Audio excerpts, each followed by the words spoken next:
Do that.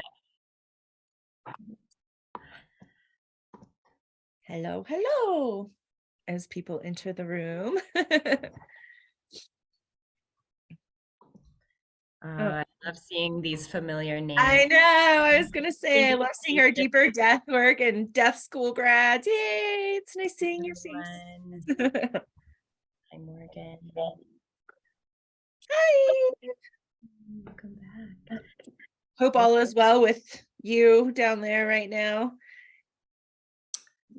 Hurricane, Tornado, second tornado this year, and it's a mile from our house and right on the border of our neighborhood of the lower 9.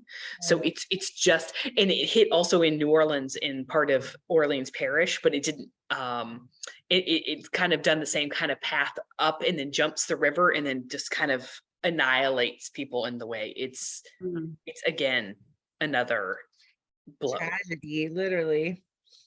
And you know, Erin, from being in the hurricane, and like once it starts, it's no, like, you just don't know what's going to happen. I know what's going to happen, and you lose communication with everybody, and it's pretty terrifying for a minute. I'm really glad that you're okay, and I'm so sorry that there's that level of destruction right there. Thank you. Thanks for joining us. Thanks for being here.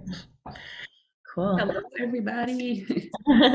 So we have an awesome guest this month. We're really grateful to have her time and her expertise. She can teach us a lot. Welcome, Joe'l Simone Anthony, also known as the Grave Woman. She's a funeral director, and she specializes in cultural competency, which is really important and underserved in death care. So we're here today to learn a little bit about that from her, to ask questions. As always, this is a really conversational space. Unlike some of our other classes, you know, this is usually a small group. We want you to just raise your hand and feel free to join the conversation. And then who knows where it'll go? You know, we've got all kinds of other areas we can meander into if we want to. So thank you for being here. And if you'd just please introduce yourself a bit. Definitely. Thank you, Erin and Lauren, for having me. And hello to everyone. As Erin said, my name is Joe'l Anthony, now Maldonado. I got married earlier this year. I am a licensed funeral director, embalmer, mortician, but the most important work that I do, in my opinion, is as a sacred death and grief practitioner. So what does that mean? That means that I help people to alchemize their grief, their death experience, their fears about death into purpose. And as she said, I specialize in cultural competency, specifically the care and communication with Black families and with Black bodies, the care of Black bodies. And I was sharing with Erin, you know, I was a funeral director. I guess I am a funeral director still, just haven't been in a funeral home. And the difficulty of when I had a Black family come in, because I'm a white girl, right? That's not something that I understand. And it was always really hard because I felt like there was no guidance, and I felt like I was doing a disservice. Southern California didn't have a Black funeral home. You know, it just wasn't existing. And I wish I had you back then. And I'm so grateful that you'll share some of that knowledge, because it's we need to do better, right? And I'm just really grateful that you're putting yourself out there and being brave and saying, all right, I'm here to tell you how to be better. So I appreciate that. And believe it or not, when I have students from all parts of the country, their number one fear is, when working with Black families or a Black body, is that they're going to cause harm in some way. And when I first realized the disparity in education and care for Black bodies, it was almost like a feeling of anger, like a lot of ego came up. Like, why don't you know? How don't you know? Why is this a thing? But then when I went to mortuary school, it was like, you know what? People don't know because it's not taught. And it's not because people are racist. It's not because they're arrogant or they don't care. They just simply are afraid to ask questions. So I encourage you, like Erin said, ask questions, raise your hand, speak up, because just as much as I'm teaching you, I'm also learning and taking back those questions to create courses and workshops and hold space for this conversation, which is so important. And I did see you shared, I don't know how long ago now, but the mortuary college like curriculum and how the huge gap of care that's there. Have you been able to talk to any of them or encourage to, broaden? We would love to see some mortuary colleges really focus on more green options. Definitely. And same thing of how to care for a Black body. That was honestly my fear, like you said, that I would be doing a disservice, that I would make their grief worse because I didn't know how to, like you were saying, I just didn't know how to interact. I don't know how to hair, come on, help us there. Hair is one of the places where I told Aaron it was always the families that would come in, and I'd always invite the family to come in because that's an area that I don't know. And I think that, and I don't know, you can say, but is it okay just to say, I don't know? Like that was one thing that I wasn't really taught. Like we fix it in the background. Like if there's any mistake, the family never knows, that kind of thing. And so I never said, oh, I don't know how. Like it would just be like, we'll figure it out. But now that I think about it, I think there might be more grace in saying, help me. I don't know. I don't know what to do. And I want to do the Don't right know what I don't know, right? Don't know what I don't And know. we all have territories that we don't know. But I want to thank you for being so, just like putting it out there the way that you did, that we're welcome to ask questions, because I think that that is an honest fear that a lot of white people have is, I don't want to ask the wrong questions and accidentally be offensive and just sound like a total fool, right? Like that's the honest fear. And Yes. so then, and it's also, we recognize it's not your responsibility to be teaching everybody that that's emotionally exhausting, right? So like, what is the right way for us to approach it? Definitely. So I am going to answer the 3 questions that I heard, which were, as far as the curriculum, have I heard back from any of the powers that be? If I'm correct, that's the question you were asking. The second question is it okay to say I don't know? And what is the correct way to approach and ask for help? Thank you. So the first question, I attended the National Funeral Directors and Morticians Association conference in New Orleans over the summer. Yay, New Orleans, I see you smiling, Eve. But that is essentially the Black Funeral Directors Association, because at one point we weren't invited to attend or welcome at the NFDA conference, which is the National Funeral Directors and Associations group. So I attended both conferences, completely 2 different experiences across the board. When I talked about the courses that I offer as far as cultural competency, racism and death care, disenfranchised grief, and other topics, they were welcoming, they were warm, they wanted to know more because this is a subject that directly impacts our community. When I attended the NFDA conference and attended a workshop hosted by the American Board of Funeral Service Education, as well as the conference exam, which is the examination body that creates our national board exam that we have to take in order to become licensed funeral directors and morticians in this country, I was shrugged off. Not only shrugged off, but almost dismissed. I was allowed to ask my questions, but when having a conversation with the executive director, he literally shrugged his shoulders. I came home and then was informed by several of my colleagues that were at the conference that I was there causing trouble. And I was there, trying to just be disruptive. Not only myself, but also Melissa, who's also known as the Modern Mortician in Line, if you're familiar with her. She advocates very strongly for green and alternative burial options. The same thing was said about her. Since then, I've been told that there have been several meetings about our input at this meeting within those organizations. So that trouble was indeed good trouble, and it's causing conversations to happen. I have not been approached directly to offer services or to offer courses to these organizations, but I'm 100% open and willing to meet with them. In the meantime, the students, the community online, the instructors reach out to me daily asking for resources.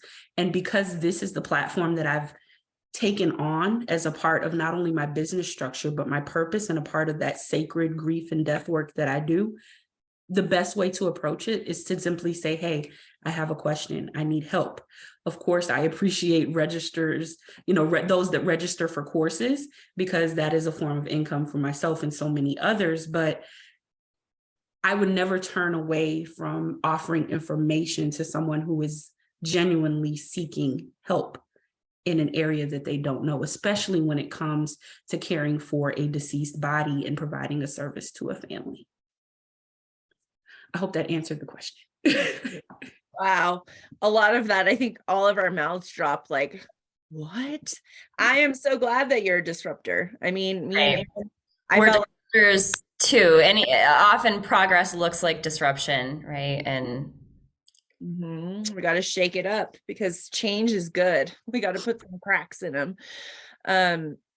I did not know that there was two different like funeral director groups. I had no idea until just now. Definitely. There's actually more than that.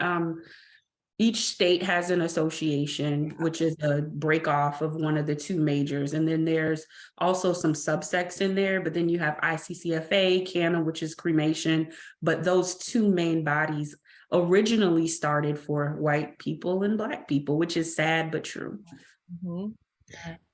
And you said that Black people weren't even invited or allowed to the NFDA, and oh God, Historically, that's not the way it is currently. historically. I'm impressed and honestly moved by how great the conference was organized at NFDA. I mean, it was top tier. It flowed, it was smooth. I was equally as impressed with the culture and the feeling of home I felt at NFDMA. So both conferences are amazing. If you're interested, you don't have to be a licensed mortician to attend. I would encourage anyone in the death care industry or doing this work to attend not just one, but both. Yeah. So you've talked about some of your courses, and I think we should all take some.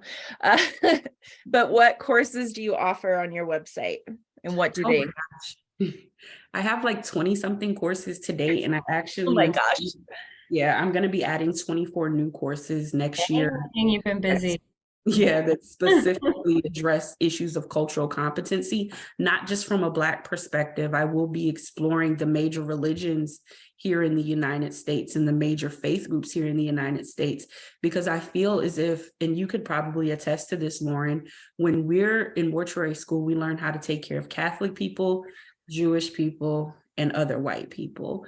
There's no talk. For instance, I'm married to a gentleman that is of the Baha'i faith.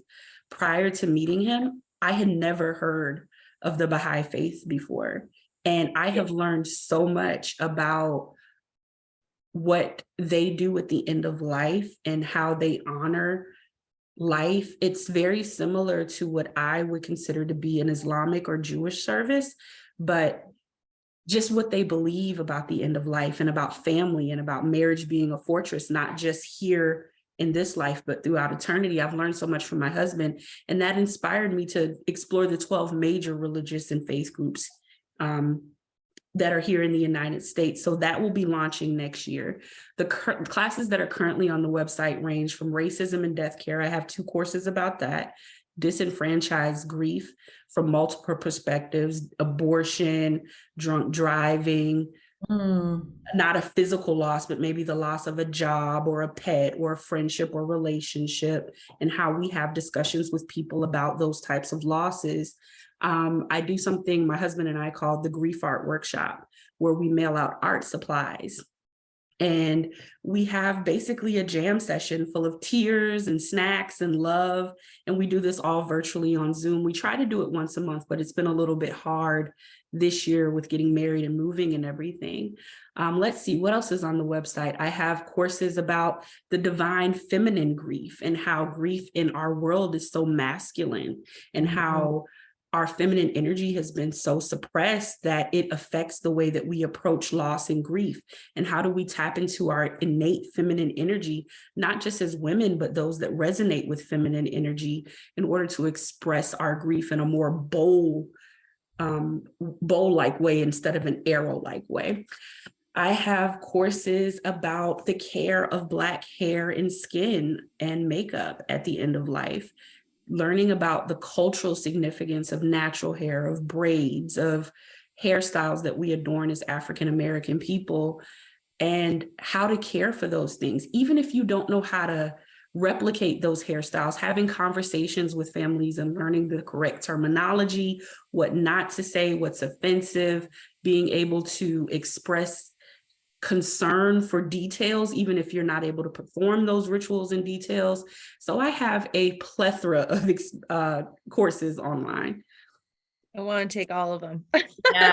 Sure, Yeah. like, we're both shaking our head like, yes, You're yes. And a vast well of just like both practical knowledge and so much love and wisdom too. So I also feel inspired to take some of your courses. And you mentioned Baha'i, and literally, like, I was like, yeah, because that was one of the very first families that I worked with here in Colorado. And I had no idea. And now I was like, if I was any religion, I'd either be Jewish or Baha'i. I saw you get excited too. Are you? You are? Okay. And they were the first ones we helped, like, they let me wash or witness them washing their mom, and then they had, I think, was it 12 pieces? I can't remember the amount of cloths that they wrapped her in. They do natural burial, of course, too. Yeah, but the understanding of like connection and love and like, oh gosh, it was beautiful. It was such a beautiful service, and I learned so much from the family, right? So I'm really excited to see that you're bringing that in, because it's true. Like, when we talk about funerals in our courses, right? And a lot of you have been there, the Irish Catholic funeral is what comes to mind. Like, people almost don't even know that there's other options. And again, it's because funeral directors are taught that. So that's what they're going to sell to families, right? Even if the family doesn't understand what that means, it's like, okay, so we'll do the church service, we'll have the viewing, we go to the cemetery, have the graveyard, we'll lower the casket, that's it. And families are just like, oh, okay, that's what we do. So to be able to offer and say, hey, let's do this. I understand that this is part of your culture. Can we include this? I mean, that makes it so much more personal, and therefore the grief becomes more personal. And I really want to hear what you have to say about that, because that, when you said the alchemy, or I'm sure Aaron was like, yes, the alchemy of grief and all of that. And you have grief kits. Sorry, I'm talking a lot. I'm just really excited. Good, it's good. So if you want to expand there, I'd love to hear. Definitely. So my grief alchemy class is, or I won't even want to call it a class. It's a workshop that's broken up into sessions. And what I use for this is the 7 chakra system. But let's say someone's not comfortable with that, or they are just unfamiliar in a way that's me giving them that information is going to hinder our process in alchemizing their grief. What we focus on is, okay, what are your fears? What are your concerns? What have you lost? And what is your vision for your life moving forward after this loss? And we alchemize that experience. And to me, alchemy is simply taking you from one form, one experience, and shifting the paradigm in order so that you can see the other possibilities there. Grief innately takes us out of routine. It takes us out of comfort. It takes us out of who we identify as individuals, beyond religion, beyond faith, beyond family, right? It's a road that essentially, if we have support, we have to travel alone. And my job as a grief alchemist is to hold your hand and not define what your experience with grief has to be, but to say, hey, I know we're walking this path and our head is down because we're sad, we're crying, we're upset, and we kind of just want to block the rest of the world out. But did you see that beautiful cactus over there? Let's go walk over there and take a look. And along with going to the side and taking a look, we say, okay, what did we appreciate about this? What did we learn from it? Do we want to take anything from it with us? Or what have we learned from our experience this far? How can we choose and change that paradigm a little bit just to move forward in a new way? Yeah, learning how to still see that beauty exists when we're in pain, when we're in grief. Exactly. And how do we connect? Like, to me, pain is always an indicator of purpose. So what purpose is this pain here to teach us? Mm-hmm. Yeah, because it's indicative of like something's not aligned. So what is that thing? You know, and in the case of death, it's you can't solve it, right? Which is like the endless ache because there isn't a solution, there isn't a resolution, there's an absorption and an eventual acceptance. And then maybe the lesson, right? Like the lesson can come later on, but never really right there at the beginning. And I don't have any issue with faith or religion or belief, but I think, like you said, they always offer, and when I say they, I mean those structures often try to offer a solution. Well, God, let's say nothing happens without a reason, or everything happens for a reason, or God is doing this for a reason. You don't even care about what that reason is anymore. You just know that that person, that thing, that comfort, that part of yourself isn't there anymore, and it won't be anymore. So what the hell am I supposed to do with that? What's the reason for this? So that is the furthest thing from what I try to explain or achieve with grief alchemy. I love that, because I think we talk about like all the wrong things to say at funerals, right? Like they're in a better place, or you can have another baby, or God needed another angel. yeah. Right. And so to say like, if we do this, everything's fine, here's the solution, that's not honest. And I think that in a way that's going to leave this person in a darker space of like, well, why? Like just this constant of like, okay, it has to be this way. Why? That doesn't make any sense. And so I love that you literally journey in grief, because that's what grief is. There's no, you've hit these points. It's like a blah, blah, blah, blah. Maybe you have a few good months and then all of a sudden it's blah, blah, blah, blah, again. And so to be able to witness that and say, okay, like we're going to work within that space. And I love her. You're like, look at that casket. Look at that casket over there. That's just, my mind goes there. But to know that we can, I like that you're like, it's okay to veer off this path of grief for a moment. If you need to go back, it's that path is still there, but let's appreciate what's still happening. Like grief is not the only thing that's happening in the world around you.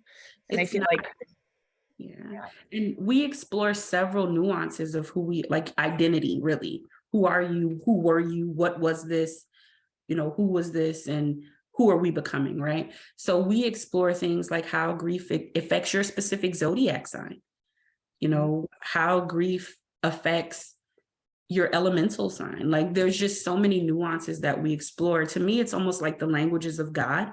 And the goal for me is to alchemize your experience enough where you can speak your own language with whatever it is you're connected to.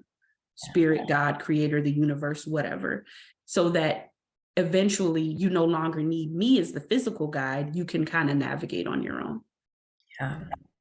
I think a big part of that for me, and in my understanding of alchemizing grief too, is seeing grief, even the expression of it, even the outward expression of it when it's loud and it's wailing and it's flailing all over, is such an act of love. It's an act of praise, because you're praising what is not there. You're praising the absence of something, and it implies such value for what that thing was. So I encourage people to grieve that way, to be as messy and as loud as they can, and to see that as praising this person who died, which is giving praise to life, regardless of kind of what your spiritual orientation is. You're praising this thing that was alive, and you're grieving it at the same time. And in my personal journeys with it, and when advising other people with it, I feel like the more willing and able that we're due to touch that place and let it hurt and be loud about it, the quicker it's got an organic kind of course to run, right? And it'll run that course, and it never leaves. It's never over. We're going to live with it for the rest of our lives. But the part that is so disabling, and the part that's like stopping us from appreciating the cactus, right, will run its course more quickly if we allow it to go full throttle. We're not trying to contain it and keep it, ruly like this, or think that it has too many rules. So sometimes that looks, it's not normal in our society for people to act that way. So sometimes that looks out of control, but I think grief merits being out of control.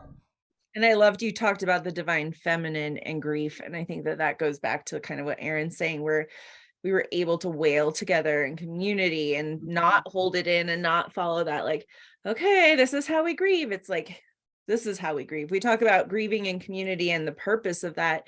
Even if it's not your grief, you get to witness their grief. And in a way, when you witness their grief, you're opening a stage for your own grief to come out and process it. And so I just think that that's such a powerful thing. And it does go back to the divine feminine and women and like what power we hold and what we've been told we can't do or shouldn't show. So I would love to, Eve, I'm sorry. I know I keep seeing your hand raised.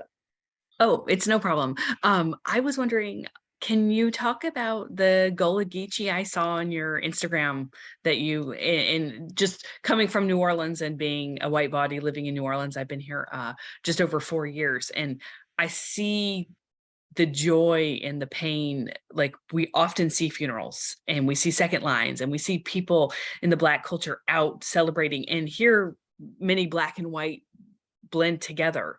Mm. And the celebration is in your face. Like, I'd say several times a week, I see processions and posters and lots of people with billboards. I mean, even people rent billboards and put people's family, like their family member or their loved one, and with the date and like, rejoice. And it's freaking amazing. Mhm. I love it. And I want to know more about the Gullah Geechee aspect, because that's also a really special part of what America is. Definitely. So for those of you that are unfamiliar, the Gullah and Geechee culture expands the majority of the Eastern Seaboard. But what makes where I'm from, Beaufort, South Carolina, unique is that we literally, our landmass surrounds what's called the Port Royal Sound. And the Port Royal Sound is the port in which we as enslaved people were brought into this country. And so about 97% of the United States, when you see Black people, they can trace their lineage directly to my backyard. And that gives this place such spiritual and cultural significance. But the amazing thing is that the culture still exists here today in its original format. And the reason for that is that a little bit prior to the Civil War, when little outskirts of divide were breaking out here in the South, the Africans that were brought here were still so connected to their spirituality that, and they left them alone because they were afraid. They saw the magic. They saw when I say magic, I mean literal magic, that we could do. And it was so strong that at one point they would put restraints on the mouths of the women because they noticed when they would speak, things would happen.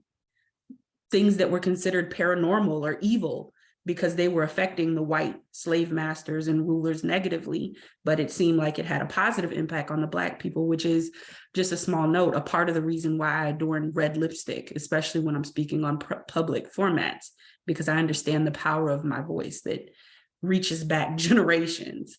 But our culture still exists here, and everything has meaning. Everything is sacred. Everything is honored, particularly at the time of death and dying. I grew up in a Baptist church, but the way that we practice Christianity here is very strongly tied to our African roots. And my mother, grandmothers, aunts, nanas, women in the church basically were death doulas. When people were in transition, they would go sit bedside, they would take food, they'd care for the family, they'd help them navigate, make arrangements, get clothes together. And we believe very strongly in the power of ancestral connection, in being able to call upon our ancestors for guidance, for direction, for strength, for justice, for so many different things. And just a shameless plug here, next month, I'll be teaching a course with a woman named Jane Asher, who's the author of a book called The Next Room, which is the place that we all transition to, defined by her. And we're going to be talking and teaching others how to communicate with not only their ancestors, but their spirit guides, their higher beings, their source, and those that have transitioned on into the next room through asking, listening, and inviting guidance from the next room. But that's a little bit about my culture. I love it. And I do want to hear more about that. I don't know. So the next room, can you share on that a little bit more of what that book's about? Definitely. So Jane lost her mother. I don't remember the exact year, so I'm not going to quote it. But she lost her mother, and she immediately realized and started realizing that she could, and started just simply asking her mother for guidance, asking her questions. And her mother communicated with her. So they wrote the book together. And her mother talked to her about life, about death, about the next room. And she learned to read the signs, what she considered to be her mother communicating with her, and they penned the book together. That reminds me of, and most of the people here will learn is what I'm saying. I always talk about the afterlife of Billy Fingers. Have you read that book? No. Yeah, it's a similar, it could be a very different book contextually, but it's a similar concept that he dies. His name was Billy Fingers because he was a massage therapist. Okay. And his sister, who was like very right-brained, very not into spirituality, didn't really believe in the supernatural. He started communicating with her, and it took her a long time to finally be like, okay, like I see you, what? And they What? started writing this book together where he goes through, for him, he didn't call it the other room, but it kind of was like the stages of what happens after death, starting with this great homecoming party, and then, you know, this like etheric surgery because it's like coming back from battle when you come home from Earth, and, you know, just this massively expanded awareness, and, you know, a life review, but it's all so loving and it's all so peaceful, and it comforts me greatly to think that that's what it's like on the other side. So Jane, what was her last name? I want to grab the book for sure. Her last name is Asher. I'm gonna put the link in the chat. Yeah, put the Great, link thank you. to the talk too. Definitely. Yes. But yeah, that sounds very familiar, not necessarily from Jane's perspective, but there's another woman. Her name is Karen Johnson. She was a former federal judge, and her son passed away of an accidental heroin overdose. And it completely shattered her conservative white identity. She's now a shaman that's traveled the world and learned from all these spiritual leaders. And basically, she talks about a lot of the same things you just mentioned, Erin, about how, from her perspective, her son couldn't move on throughout those layers of the next, whatever, the afterlife, until she began to navigate her grief. And as she navigated her grief, her son was able to navigate his awakening on the other side, I guess. But yeah, it's a very good book. And I'll also put the link to that book as well. Forgive me as I'm typing. No, you're wonderful. That I feel yes. really inspired to read that. I feel like you just said something that's so important and that's still on my personal periphery of understanding and of being able to communicate with the other side, which is that concept of like resolving our grief here, having a direct link to their evolution or their access on the other side. I understand that as a concept. I don't understand the intricacy of how it works. So I find that fascinating. Yeah. Okay, I want to go back to grief really quick. We always go back to grief. Grief is where we like to land. You have a grief kit. I mean, you have a whole just grief. I mean, when I was online, I was like, okay, well, I have to sign up for every class. I need to buy this. Like, let us know a little bit more. I know you've already kind of dove into it, but creating the grief kits, and why did you kind of go towards like you said, the alchemy of grief as a funeral director? Because I did not do well with grief, and I did not know how to process other people's grief, and I got really sick when I was 28, and I also had to go to a shaman and clear all of this. And I always was like, God, if I had that too. I know families need to, but also people in the death industry, I think, could really benefit from a lot of things that I saw. So would you mind sharing, what brought you to that space, coming from that conservative funeral director education? Definitely. I just want to say, even though I had that education, I can't help who I am innately, as far as my lineage, as far as my culture. That is and always will be who I am. And so I experienced many of those same things, getting sick, being burnt out, being just not coping well with life at the cost of my career, which I was pretty damn good at what I did in the funeral home, you know? So what led me to the grief kit was during April of 2020, during the height of COVID, I got COVID and I was at home sick from the funeral home and the other job that I was working at the time. And I prayed to my ancestors and to God. And I'm like, I don't know what I'm supposed to do, but I don't think I want to go back to the funeral home, which was heartbreaking for me because that was my identity. It's what I love. It's what I am here to do. But I was so limited in my perspective, that word again, as to how I could show up and do exactly what I love doing without sacrificing that role, that identity, that funeral director, right? And while laying in bed with COVID, they gave me the name Sacred Death and Grief Practitioner. I shot up out of my sleep one morning and wrote it down. And I'm like, okay, what does this mean? What does this mean? And they started showing me there are people that are going to need you. There are people that need something deeper than just going to the funeral home and making arrangements. And what was interesting is that my relationship with families never ended at the funeral home, no matter how hard I tried. Everybody wanted me to come to their baby's christening, their grandma's birthday party, have Christmas dinner at their house. And I'm like, I can't be everywhere at once. At the same time, I was transitioning into teaching courses online. And my spirits began to speak to me. Why don't you teach them what we do at home? Why don't you teach them the things that you haven't appreciated your entire life because you're so used to them? These are tools, these practices, this art of the way that we navigate life and grief here in Gullah Geechee culture is needed in the world, and you're the person that's supposed to teach them this. So if you don't show up, there's no need for us to keep you here anymore. So it was literally a matter of life and death.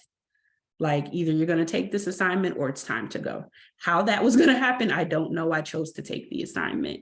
And so the grief kit was honestly birthed while I was laying in bed with nothing to do and I had COVID. And Spirit led each and every item that's in there. What are you using to heal your voice? What are you using to express yourself? Okay, you need honey, you need tea. How are you clearing your energy and keeping your thoughts from spiraling? Okay, you need to include some sage and Palo Santo. What are you doing in order to keep yourself focused and educated? You're reading about your chakras, you're reading about your energy system, you're reading about filtering and cleansing. You need to include those things. And the box, literally, Spirit sat with me and created the box for the grief kit. Unfortunately, I don't have any available for sale right now. I had a vendor reach out and empty me out. And because of the backup and the supply issues, it's taking me a lot of time to rebuild, but they will be for sale on the website again soon. Good. And I'm really happy, honestly, that you had a vendor reach out and say, we need these. This is amazing. Wow. What a gift. COVID was really hard and you got the answers when there was, I don't know, God, I'm having like flashbacks to COVID now. Did you not go back to the funeral home then after that? I did, but it wasn't in the same capacity. It wasn't at the same capacity. For me, it worked out that the courses started taking off.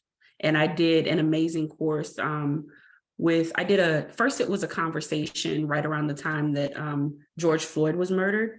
Alua from Going with Grace invited me to participate in a conversation that she wanted to have with some other Black voices in death care. And that turned into a course, which allowed all of my other courses to grow. Does that course still exist? Yes, it's entitled Shifting Death Care. I'll also put that in the link. Yes. I'm sorry, I'll put the link in the chat.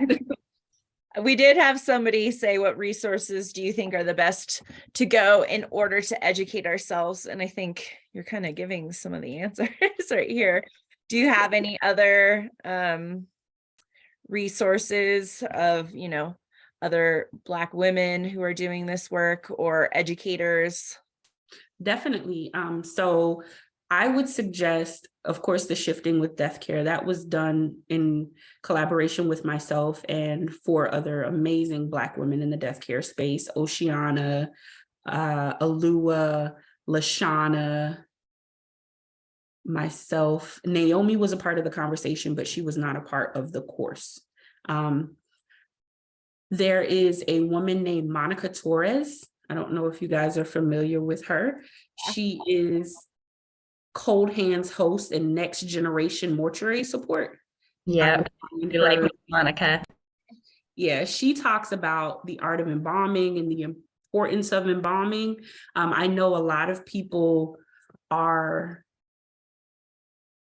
more appreciative of alternative and green options, but embalming definitely has its purpose in the end of life.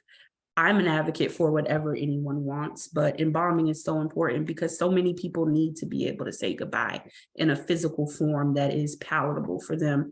And that in some cases is not possible with green burial options, just to be honest. So she's a great resource. There's a woman named Anita Pollard Grant, who is my personal mentor. She's amazing. Most of her work is about government contracting as well as passing that national board exam. And those are the women that come to mind off the top of my head. I'm trying to find Monica's link so I can put it in the chat as well. Here we go. Yes, we like Monica a lot, Yeah. which, we do promote, right, our green as much as we can and home funerals, but viewings are number one. That is the number one thing that I and Erin preach, the importance of being able to be with your loved one. Ideally, if they die at home, but we know that there's murder, there's accidents, and there's restoration that's needed so that families have the opportunity to be with their loved one. So yes, if embalming is required for that, yes, please do it. If some restoration is needed and not a full embalming, please do it. Like, we want the families to have the opportunity to be with their loved one. So we're not, I have many embalmer friends, and I have many people who sell embalming fluids, so we can respect obviously what they do and the purpose behind it and the importance of being with their loved one. And that's a question I have, or at least that I've seen in the Black community, is the hands-on. I am with my loved one. I am doing their hair. I'm dressing them. I'm holding them. Like, I got to witness that as a white woman and go, we should learn something here. Like, and so I'm just curious, and I know you kind of mentioned this, that's just kind of always been part of the culture, that to care for your dead and to be part of that process. So what does that look like now, modern day care? Does that make sense, my question? It does. I think the easiest way to answer that question is to say homegoing services. Traditionally or historically, our funerals were the only time where we experienced any type of dignity or respect in life, sadly. And so the celebration of homegoing, spiritually as well as physically, represented return to a home that we would never see again in this physical realm, being taken from our home countries and our homes. So think about what a celebration that would have been. You want to dress that person. You want to get dressed up. You want to have good food. You want to have upbeat music. You want to clap. You want to sing. You want to shout. You want to dance. You want to let loose. And that's the only time that you're allowed to express emotion at all. So everything is coming out. Everything. And today that still exists very strong in the Black culture as far as funeralization is concerned. Wow, thank you for sharing that. That hit me powerfully, that this is the only time and that you're celebrating. It's like they're leaving jail, right? It's like you're celebrating. It's a good thing. It's a good thing. Yeah, love that. Woof.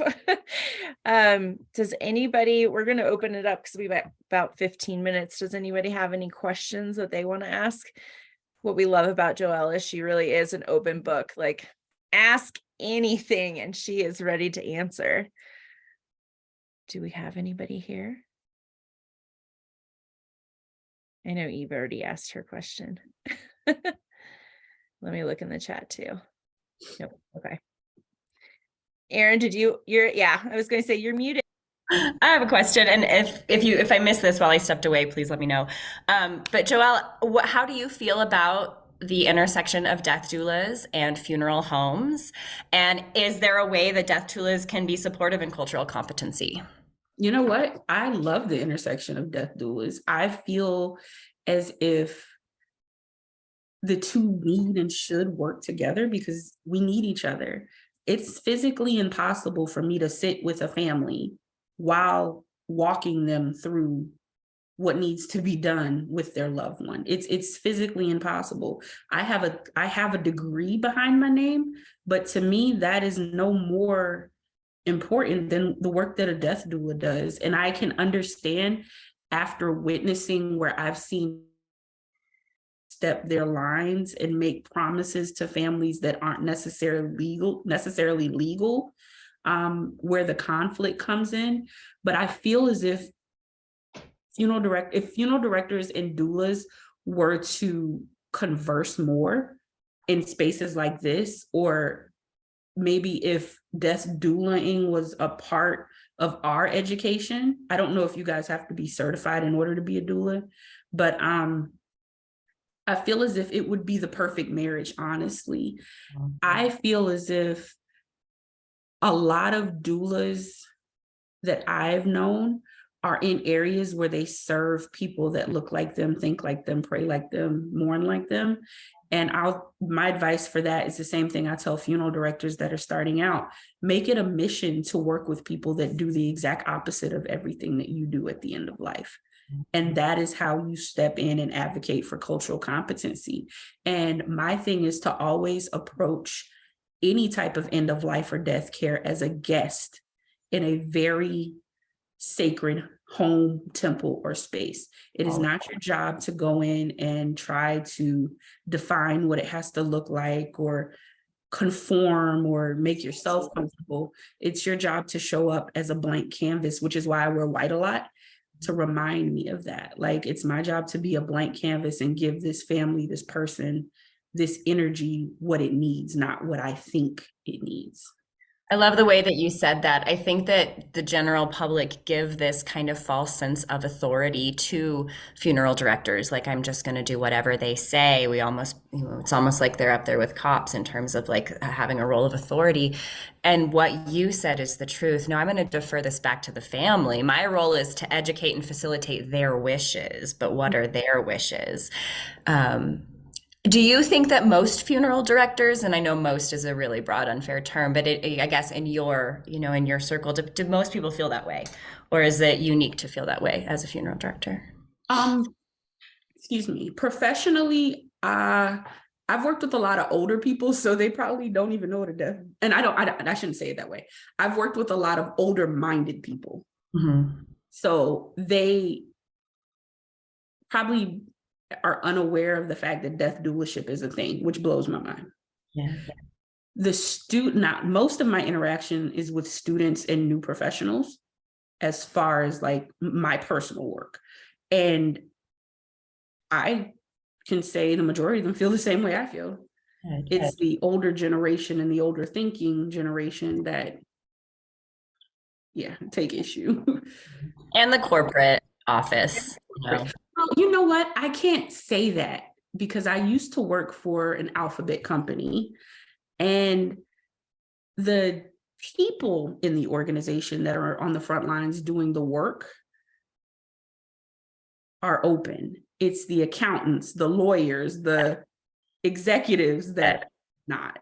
We have had so many students come from Dignity and the big corporations because their heart is in the right place. They're showing up and serving families and they want to do the work, but they can't make the change that they want to make, because it's levels above them, and those people aren't wanting to hear it. Even like water cremation and stuff, they're just starting to take interest in some of these newer methods. So that's okay. At least our approach, which has been fertile so far, is like, well, we'll be the outliers. There is a whole other community of, private care. Uh, Mhm. and the more choices that people have, that's a good thing. So we can Yeah, all exist here.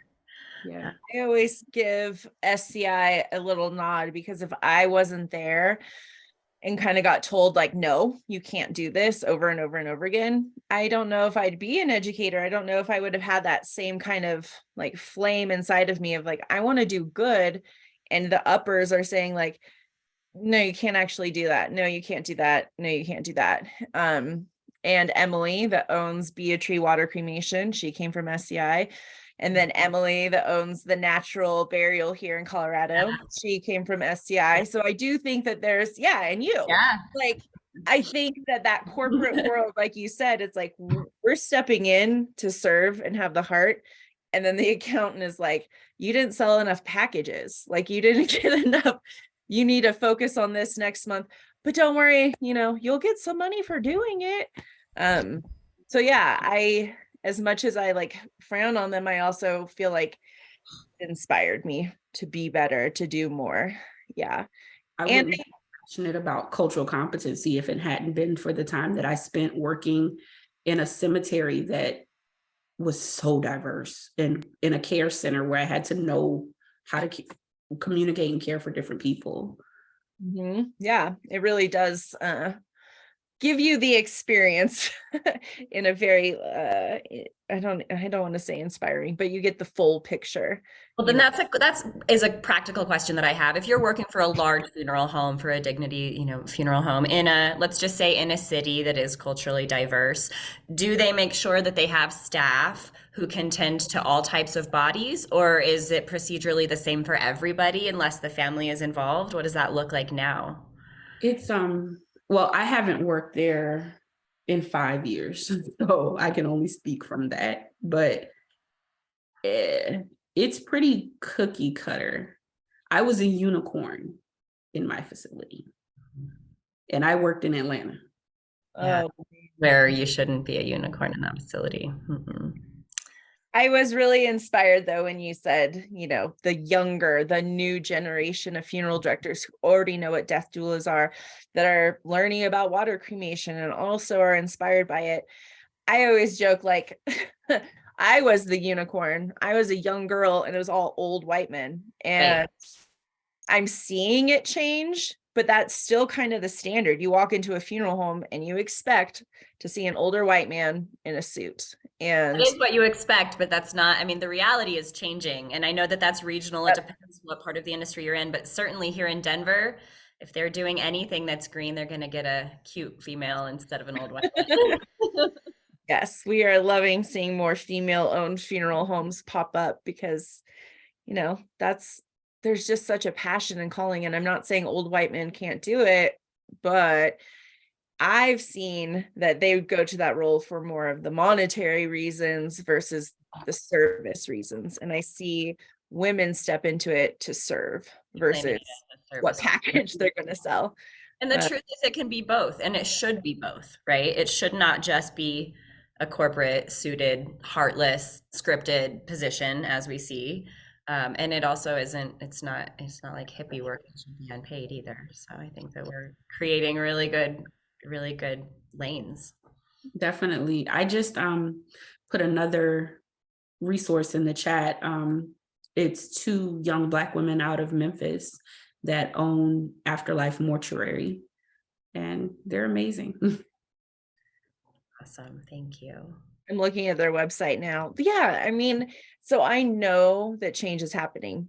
And I'm so glad that you're on the front line too, educating those people who are walking into the space, because having that knowledge is going to change the game. I mean, that's why I chose to do education versus being a funeral director, because I could serve one family at a time. I could offer service to one person. Doing education, we serve people everywhere, and at first Zoom was so terrifying and we're like, there's no way we can do this deep work over a computer, but guess what, we sure can. And the people that we can touch, it's just, yeah, I had no problem leaving the funeral director world to do this kind of work, because if families don't know what to ask for when they come into the funeral home, if they don't have expectations of greatness because we're educating them on that, funeral homes will never shift or change. They need their community to ask and say, I know this, like, give it to me. So yes, again, I'm so grateful for all the work you're doing and the education, because you're part of the shift. You're affecting the people that are changing the way that we do death care in America too. Thank you. And I one more resource. I was trying to find her website really quick. Carrie the Mortician, she's an amazing resource. And that woman has hundreds, if not thousands, of YouTube videos. And I mean, the things she talks about are so in depth and so good. Like her videos, they're daily and they're so good. Like I learned something yesterday about lightning strikes and how they present on the body. Like, wow, that's yeah, and how you embalm in those situations. Yeah, she's We amazing. include her videos, actually, Erin, I'm sure you know this, but in 2 of our courses, I include her video on eye caps so people can understand. Because I've talked about how death doulas and home funeral guides can actually use those too. And so she was really good at just explaining it and what a trocar is and how that's used, just like really simple. And they're, 2-minute, 3-minute videos, like you said, but you learn so much so that we post her videos in our portals. I put the link to her YouTube. I know she was doing some work on her website, so I don't know if it's, like on hold, but all her links should be at her YouTube. Perfect. Well, thank you so much for your time today. I feel like I learned a lot, and I'm also inspired to learn more. So you'll see our names in your registration stuff here soon. You texted Erin. I was like, I'm going to sign up for this class. Awesome. If you see a class that you want to take, I'm in the process of updating next year's course schedule. Just go ahead and register, and I'll send you an email with the date. And if you can't make that one, we'll put you in the loop. But I encourage everyone, I know it's the holidays, but not unfortunately, but the prices are going to go up at the beginning of the year. So pay today's prices. As they should. Yes. Yes. Any last For questions? having me. Yeah, lots of thank yous in the comments. Yes, we are just so grateful that you joined us again and all the work you're doing, especially in grief work. So that's where I want you guys to, when you check out her website, look at that section, because that really inspired me. And we need that work so much. So thank you for being here, and thank you for doing that work. Thank you. We look forward to talking to you again soon. Yes. Have a great holiday, everyone, or the best holiday possible. Happy whatever you celebrate. Take care. Thank you. You as well. Happy